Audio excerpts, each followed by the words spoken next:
Maaari ba muna natin kung pag-usapan sa dami-dami na ng ating... Hello mga ka-idol! So ngayon, meron ulit akong ituturo sa inyong kanta. Napakaganda ng kanta na ito mga ka-idol, medyo luma nga lang siya, no? So yung title pala nitong kantang ituturo ko ngayon sa inyo ay yung Pagsuko by Jerry Lim. So napakadali lang nito, meron lang siyang 4 chords lang hanggang matapos na yung kanta. Paiba-iba lang ng posisyon yun, okay? So proceed muna tayo dun sa kanyang strumming. So yung strumming natin is pangkabuuhan na, okay? Ganito lang. Down, down, up, up, down, down. Okay? Yan na yung strumming hanggang matapos yung kanta. Okay? So, proceed naman tayo doon sa kanyang verse. So, yung verse niya rito is G. Yung G, first string, second string, fifth string, tsaka sixth string. Ayan, G. Tapos, C add 9. Yung C add 9, nandito lang to halos sa kanta na to. Ibababa nyo lang tong dalawa. Ganyan. Yan. C add 9. Bali, ito nasa third string na lang. Ito nasa fourth string na siya. Ayan. Ay, fourth string pala. O nga, fourth string tsaka fifth string. Ayan, C add 9. Okay, tapos E minor 7. Yung E minor 7, ito naman siya.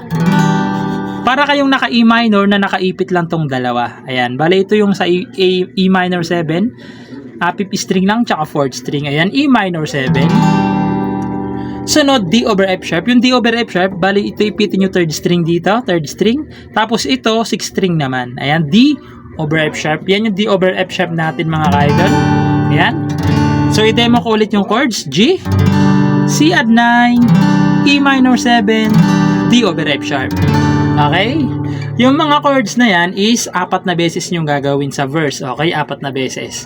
So, pagkatapos ng 4 na beses, pupunta naman kayo ng E minor 7. Yung E minor 7, kanina naturo ko na yan. E minor 7, D over F sharp, C add 9, tapos D over F sharp ulit. Okay, pag natapos nyo gawin yung 4 na beses yung sinabi ka. So, sasampulan ko para mas maintindihan nyo. So, ganito naman siya kapag kinantahan. Maaari ba muna natin kung pag-usapan sa dami-dami na ng ating pinagdaanan. Ngayon mo pa maiisipang isuko ang lahat ng ating pinagsamahan. Masakit sa damdamin, hinigop ng hangin ang lakas, pinaghihinaan ang wagas. Pwede bang pag-isipan, wag ka munang lumiban, baka sakali na ito ay masalba pa. Lumalamig ang gabi,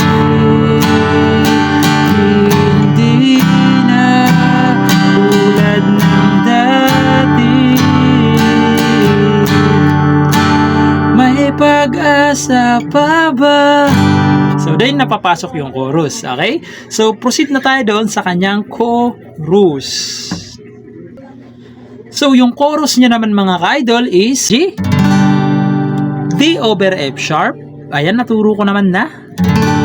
E minor 7, tapos C add 9. Okay? Yung 4 na chords na yan is 2 times nyo naman gagawin. Pag nagawa nyo ng 2 times, pupunta lang kayo ng E minor 7. Tapos D. Yung D ito siya, first string, second string, tsaka third string. Ayan, D. Tapos G. Okay?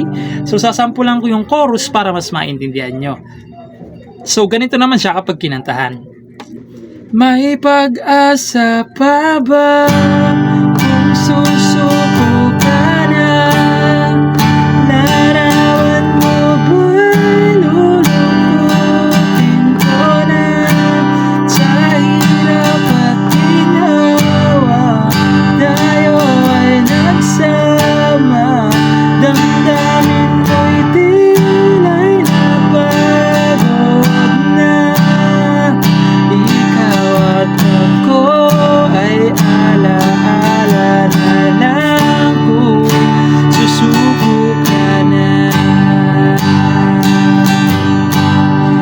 Tapos, instrumental. Yung instrumental nito is same lang naman ng verse, kaya sasabihin ko na lang, no? So, G, E minor, C add 9 pala, D over F sharp, tapos E minor 7. Okay? So, yun lang yung ano niya, yung kanyang instrumental, same lang ng verse. Okay? So, ayun lang. Sana nagustuhan yung tutorial natin and bye-bye!